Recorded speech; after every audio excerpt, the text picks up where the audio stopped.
Assalamu alaikum wa rahmatullahi wa barakatuh. My name is Faizal Manjoo, and I'm pleased to deliver to you today 3 main lectures on the issue of wills. How do you draft Islamic will?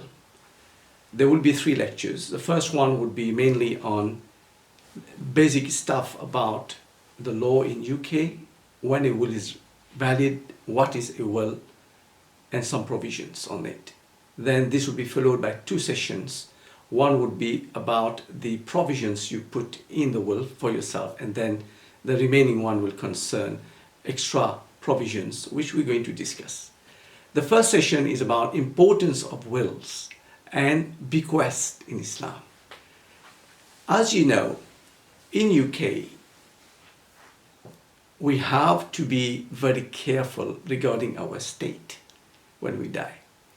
So before I engage with it, first of all, I would like to make a disclaimer that this is an awareness program. Number 2, I'm not an admitted solicitor under the Solicitor Regulation Authority. Hence, you need to take into account that inheritance and drafting a wills are very intricate subjects. After you get the basics from this course, kindly consider to consult a lawyer or a mufti to ensure your specific circumstance is well covered. So the first thing that I would like to discuss with you is, what is a will as compared to a Vysya? There's a confusion in people's mind.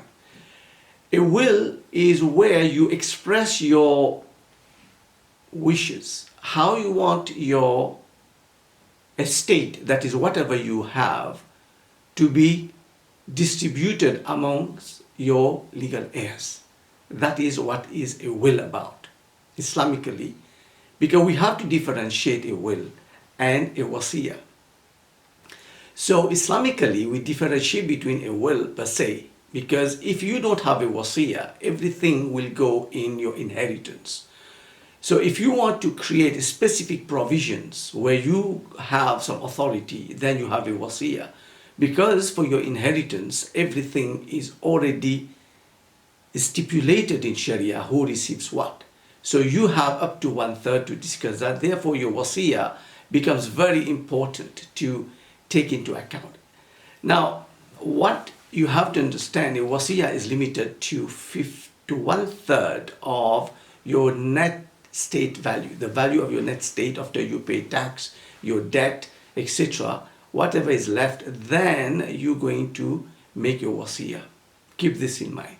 Now, Vysya, that is your bequest, Islamically, there are various areas that this can be covered. For example, you want to make a charity, you want to, if you are dying on a deathbed, then you cannot do the amount you want. Then also it will be limited to 1/3. Even if you have stipulated more than 1/3, your administrator must decide this.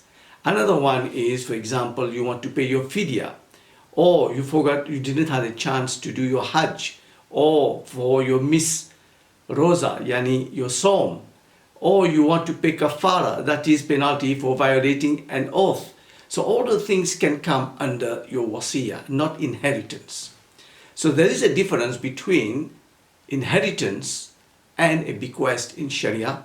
So the will is a general document that you prepare. You express what you want to do with regard to your estate after your death.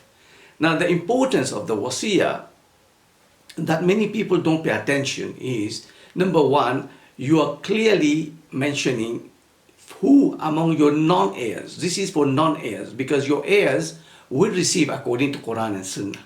So if you want a non-heir to receive, you stipulate there. Okay? For example, maybe you have an uncle who is very sick. You need somebody to look after him, and he will not receive from you anything, so you create a provision for him. Also, the amount to be bequeathed must not be more than 1/3 of your net state. Okay? So this also is very important.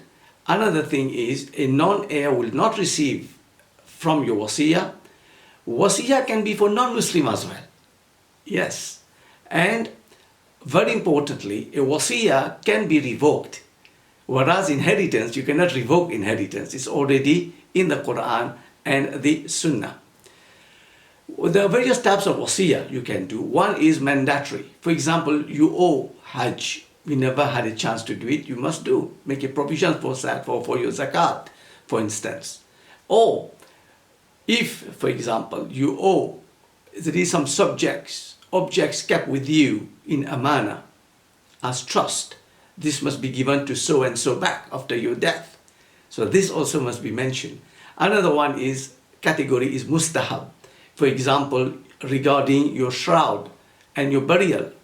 Yes, you can specify this, right, in your wasiyah. It will form under your wasiyah how you want this to be done.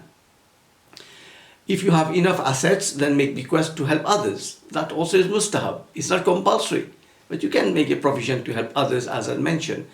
Then you get those that are jaiz. For example, you make things that are permissible, such as stipulating who will perform your salatul janazah. Okay. Another one is when it is haram to make wasiyah. For example, something which is not permissible, and you want your money to be given in that avenue that is haram, you can't do. And about your non-heirs, remember, there are specific shares for specific legal heirs. But for wasiyah, you don't have to do that. You can give everybody equal. So these are very basic rulings on your wasiyah. Now, what are the legal requirements of having a will under English law? The first thing to understand is that under English law, for a will to be valid, you must meet the criteria under the Wills Act of 1857. And that act tells you how your will be valid. First thing you got to understand, you must write it. A will must be written. Number two, you must sign it. Number three, it must be witnessed by two persons who are not your legal heirs. That is, they must witness that you are the one who have signed it and this is your signature. And of course, you date it. Don't forget to date it. Then, for a person to prepare a will, he must have the legal capacity or the mental capacity to appreciate what he's doing. And number two, he must understand the effect of that will. Right? You must know what will be the consequences of that will with regard to your estate, what will happen. Number three, what you got to understand is a will is a voluntary thing that you do. You write without any undue coercion. That is, you got to do it without any pressure from anybody, any coercion from anybody. It must be your own act. So this is what the Wills Act says. Now, what do you do with the will? You have signed it. What do? You must keep it in a safe place. Some people leave it with a solicitor. But one important thing that we forget is a will needs to be updated. Why it needs to be updated? There are a series of events that will impact on our estate. For example, if you get married or you enter a civil partnership, as a will is automatically cancelled by these events. This is the English law.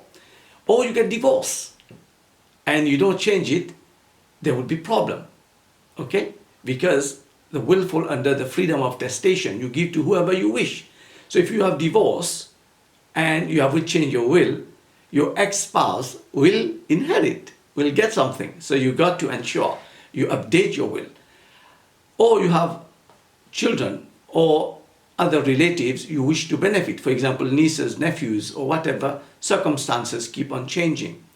You have bought a new property, for example, or have recently obtained expensive assets. What do you want to do with that? You got to relook into it. Do you want to make a bequest, or you want it to go inheritance? And also the issue of bankruptcy. What if one of your heirs become bankrupt? Your estate will go paying those credit as well.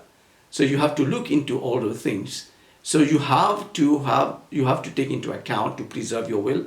And number two, you have to ensure you revisit your will every year. This is a specialized area. If you are very rich, you got people who are specialized in that. Now, the next question is, why should we have a will? Because under English law, there are two ways of succession. Either you die without a will, and this is known as intestate succession, where a person dies without a will, or you have a will, and this is known testacy.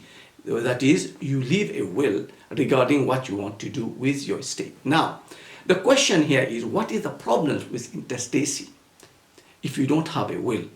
As a Muslim, the first problem you will face is you are violating so many verses of the Quran Sharif and so many ahadith. So we have to ensure there is a will and those rulings are being observed. Number two, if we don't have a will, what would happen is there will be a delay in the distribution of your estate, because you have to apply to the probate, that is, your administrator will apply to the probate, and if you don't have an administrator in place, they will have to look for one. You are delaying the right of your heirs in enjoying what you have left for them. Very important as well, and it's crucial, is you are missing the opportunity to benefit from the concept of Vysya that Islam has given you. That is, you can make your bequest to compensate for your shortcomings, to compensate for people who are not your heirs, or alternatively to prepare for your akhirah through a sadaqat al-jariyah, that is a perpetual good deeds like establishing an orphanage, a masjid, this type of things. So it's very important. So if you die intestate, you are losing on all those facilities.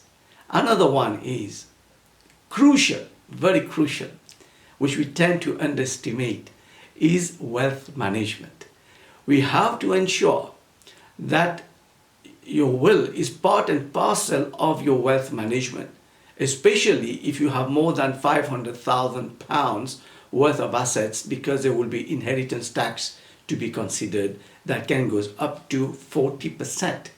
That is one aspect. Of course, this is an area you must consult your accountant. Another very important point is the area of if you have investment in stocks, shares, or you have various properties, or you have businesses. All these are important to consider wealth management, where the professional will give you the efficient way how to monitor your wealth. Do you put it as trust, or do you put it on your own name, or do you create a company? There are various techniques of doing this under the English law. So having a will, it guides you to consider all those elements.